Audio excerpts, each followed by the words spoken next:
Hi, I'm Nick from EMTRON Australia, and we're here at SEMA 2019.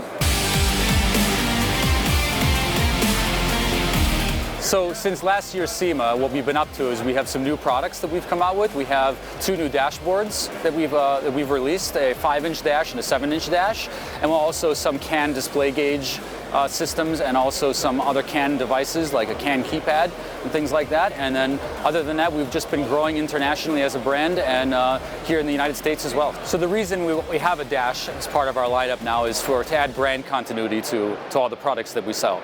So that now we can have a dash and you actually have a brand on display in the vehicle. So we just finished a really big event recently, World Time Attack 2019, and we had a really strong showing there. We had a first and third in the Pro class, first in the Pro-Am, and our fastest front-wheel drive for results. We have a really strong presence in World Time Attack right now, but we're looking to move into different categories of motorsports. This is drag racing, desert tracks, street cars, that kind of thing here, hopefully in America too.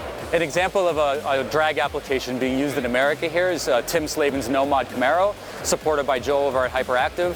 We recently just put an EMTRON in that vehicle, and it's been great success. So some of the innovative features that the ECU has is our ability to run 4 drive-by-wire throttles. Not only can we run 4 drive-by-wire throttles, but they have an independent targeting ability as well. So what you can do with that is you can run a drive-by-wire for the main throttle, you can run a drive-by-wire throttle for blow-off valve control, and you can even now run the new TurboSmart electric wastegate actuator all independently with the ECU.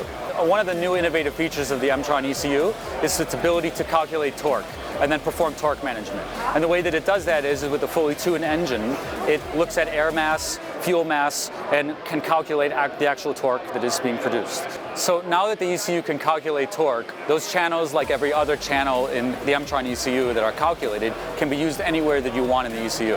So a crude example of how maybe people have been using torque management in the past is something like boost by gear. You may span a table, gear versus boost, where you were maybe guessing how much torque the engine was producing before, but you may now use these new calculated channels in these areas instead.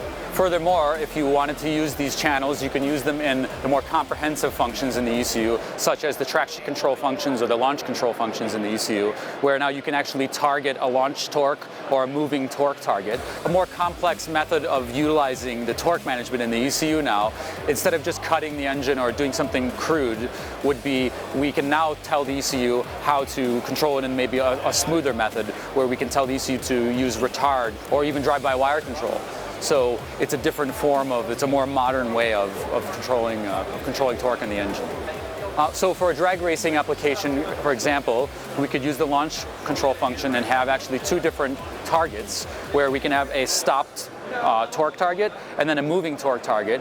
And what you can do with the moving torque target is actually span these tables versus a race timer, which is sort of the more conventional way that we would do that in the past, where we would actually run maybe versus in like an output shaft speed target.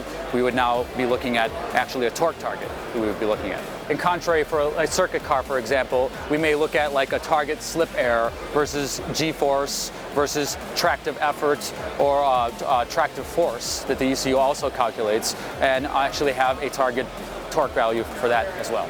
And in the traction control system, since we allow multiple table offsets and multiple tables, you can actually offset these values even more with functions, say, or inputs, say, like steering angle, yaw, and functions like that.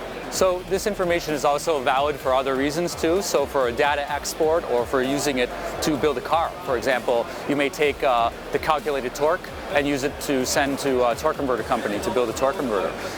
Sometimes dynoing the car may not give you the best real-world example of how the vehicle is actually being used, but the data of the vehicle actually being used on track is more valid. Another important feature of the software is actually its ability to calculate channels that are very useful, where you don't need any third-party software or anything like that. With programmed gear ratios and axle ratios and tire sizes, the ECU can actually calculate input shaft speed, output shaft speed, clutch slip, converter slip, and those kinds of channels, which are very useful. So for technical support, we have people in the United States, Australia, and Europe. And for more information about the product, hardware specifications, manuals, and software download, please visit www.emtron.world.